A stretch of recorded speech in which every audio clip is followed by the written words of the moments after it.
എല്ലാവർക്കും info media ബ്ലോഗിൻ്റെ ഏറ്റവും പുതിയ ഒരു വാർത്താ അപ്ഡേറ്റിലേക്ക് സ്വാഗതം. രണ്ട് പ്രധാനപ്പെട്ട അപ്ഡേറ്റുകളാണ് ഇന്ന് ഉൾക്കൊള്ളിച്ചിരിക്കുന്നത്. ഓണം അടുത്തെത്തുകയാണ്.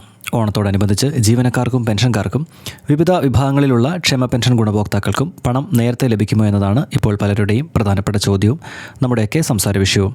ഇതുമായി ബന്ധപ്പെട്ട് ഏറ്റവും പുതിയതായി പുറത്തുവന്ന രണ്ട് പ്രധാന വിവരങ്ങളാണ് ഇന്ന് നമ്മൾ പരിശോധിക്കുന്നത്. ഒന്ന്, കേരളത്തിൽ ജോലി ചെയ്യുന്ന കേന്ദ്ര സർക്കാർ ജീവനക്കാരുടെയും പെൻഷൻകാരുടെയും ഓഗസ്റ്റ് മാസത്തെ ശമ്പളവും പെൻഷനും ഓണം കണക്കിലെടുത്ത് നേരത്തെ വിതരണം ചെയ്യാനുള്ള തീരുമാനം.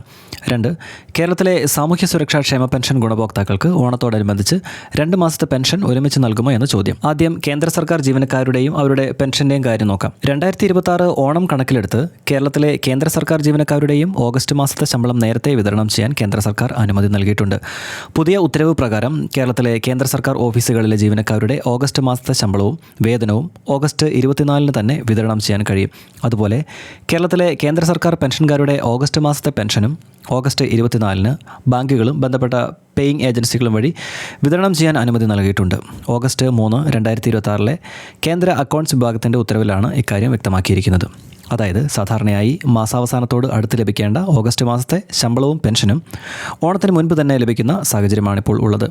ഓണം ആഘോഷിക്കുന്ന സമയത്ത് കുടുംബങ്ങൾക്ക് അധിക സാമ്പത്തിക ആവശ്യങ്ങൾ ഉണ്ടാകുന്നതിനാലാണ് ഇത്തരത്തിൽ ശമ്പളവും പെൻഷനും മുൻകൂട്ടി നൽകുന്നത്. ഇനി കേരളത്തിലെ സാമൂഹ്യ സുരക്ഷാ പെൻഷൻ്റെ കാര്യത്തിലേക്ക് വരാം. ഇവിടെയാണ് ഇപ്പോൾ പലതരത്തിലുള്ള വാർത്തകളും അഭ്യൂഹങ്ങളും പ്രചരിക്കുന്നത്. കഴിഞ്ഞ വർഷം, അതായത് 2025 ഓണത്തിന് കേരള സർക്കാർ 2 മാസത്തെ സാമൂഹ്യ സുരക്ഷാ ക്ഷേമനിധി പെൻഷൻ ഒരുമിച്ച് അനുവദിച്ചിരുന്നു. അന്ന് ഏകദേശം 62 ലക്ഷം ഗുണഭോക്താക്കൾക്ക് 2 ഗഡുക്കളായി ആകെ 3200 രൂപ വീതമാണ് ലഭിച്ചിരുന്നത്. അതുകൊണ്ട് തന്നെ ഈ വർഷവും ഓണത്തിന് 2 ഗഡു ഒരുമിച്ച് ലഭിക്കുമോ എന്ന പ്രതീക്ഷയിലാണ് പല പെൻഷൻ ഗുണഭോക്താക്കളും. എന്നാൽ ഇവിടെ ഒരു പ്രധാന കാര്യം ശ്രദ്ധിക്കണം. 2026 ഓണത്തിന് 2 ഗഡു ക്ഷേമ പെൻഷൻ ഒരുമിച്ച് നൽകുമെന്ന് ഔദ്യോഗികമായി സ്ഥിരീകരിക്കുന്ന ഒരു പുതിയ സർക്കാർ ഉത്തരവ് പോലും ഇപ്പോൾ ലഭ്യമായിട്ടില്ല. കേരള സർക്കാരിൻ്റെ സാമൂഹ്യക്ഷേമ പെൻഷൻ സംബന്ധിച്ച ഔദ്യോഗിക സംവിധാനത്തിൽ നിലവിൽ ക്ഷേമ പെൻഷൻ പദ്ധതികളും മറ്റ് നിയമങ്ങളും സംബന്ധിച്ച വിവരങ്ങളാണ് ലഭ്യമായിട്ടുള്ളത്. അതുകൊണ്ട് സോഷ്യൽ മീഡിയയിലെ ചില ഓൺലൈൻ വാർത്തകളിൽ വരുന്ന ഓണത്തിന് 4000 രൂപ ഉറപ്പ് എന്ന രീതിയിലുള്ള വാർത്തകൾ ഔദ്യോഗികമായി പ്രഖ്യാപിക്കാൻ അല്ലെങ്കിൽ അതൊരു പ്രഖ്യാപനമായി കണക്കാക്കാൻ ഇപ്പോൾ കഴിയില്ല. ഇവിടെ മറ്റൊരു കാര്യവും വ്യക്തമാക്കാം.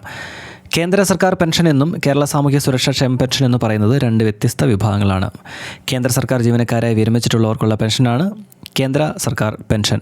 അതേസമയം വയോജന പെൻഷൻ, വിധവ പെൻഷൻ, ഭിന്നശേഷി പെൻഷൻ തുടങ്ങിയ സാമൂഹ്യ സുരക്ഷാ പെൻഷനുകൾ കേരള സർക്കാരിൻ്റെ ക്ഷേമ പെൻഷൻ സംവിധാനത്തിൻ്റെ കീഴിലാണ് വരുന്നത്. അതിനാൽ കേന്ദ്ര സർക്കാർ പെൻഷൻ ഓഗസ്റ്റ് 24 നേരത്തെ ലഭിക്കുമെന്ന പ്രഖ്യാപനം കേരളത്തിലെ ക്ഷേമ പെൻഷൻ ഗുണഭോക്താക്കൾക്കും 2 ഗഡു ലഭിക്കുമെന്ന് അർത്ഥമല്ല. ഇരു വിഭാഗങ്ങളെയും പ്രത്യേകം കാണേണ്ടതുണ്ട്. എങ്കിലും ഓണത്തിന് മുൻപ് സാമ്പത്തിക സഹായം ലഭിക്കാനുള്ള സാധ്യതയും ആവശ്യകതയും കണക്കിലെടുത്ത് കേരളത്തിലെ ക്ഷേമ പെൻഷൻ ഗുണഭോക്താക്കൾക്ക് സർക്കാർ എന്ത് തീരുമാനിക്കും, അല്ലെങ്കിൽ അവർക്കായി എന്ത് തീരുമാനമെടുക്കുമെന്നത് ഒരു പ്രധാനപ്പെട്ട കാര്യമാണ്. പ്രത്യേകിച്ച് കഴിഞ്ഞ വർഷം 2 ഗഡു ഒരുമിച്ച് നൽകിയ സാഹചര്യത്തിൽ ഈ വർഷവും സമാനമായ തീരുമാനമുണ്ടാകുമെന്നാണ് ഇപ്പോൾ എല്ലാവരും കാത്തിരിക്കുന്നത്. ഇപ്പോൾ ഉറപ്പായി പറയാൻ കഴിയുന്ന കാര്യം ഇതാണ്: കേരളത്തിലെ കേന്ദ്ര സർക്കാർ ജീവനക്കാർക്കും പെൻഷൻകാർക്കും ഓഗസ്റ്റ് മാസത്തെ ശമ്പളവും പെൻഷനും ഓഗസ്റ്റ് 24 മുൻകൂട്ടി ലഭിക്കുന്നതിനുള്ള ഉത്തരവാണ് വന്നിട്ടുള്ളത്. എന്നാൽ കേരളത്തിലെ സാമൂഹ്യ സുരക്ഷാ ക്ഷേമ പെൻഷൻ ഓണത്തോടനുബന്ധിച്ച് 2 ഗഡു ഒരുമിച്ച് നൽകുന്നതിനെക്കുറിച്ച് ഔദ്യോഗിക പ്രഖ്യാപനം ഇതുവരെ വന്നിട്ടില്ല. ഈ വാർത്താ അപ്ഡേറ്റിനെക്കുറിച്ച് എന്താണ് നിങ്ങൾ കരുതുന്നത്? നിങ്ങളുടെ വിലയേറിയ അഭിപ്രായങ്ങൾ കമൻറ്റ് ബോക്സിൽ രേഖപ്പെടുത്തുക. നമുക്കപ്പോൾ മറ്റൊരു വാർത്താ അപ്ഡേറ്റിൽ കണ്ടുമുട്ടാം. നന്ദി.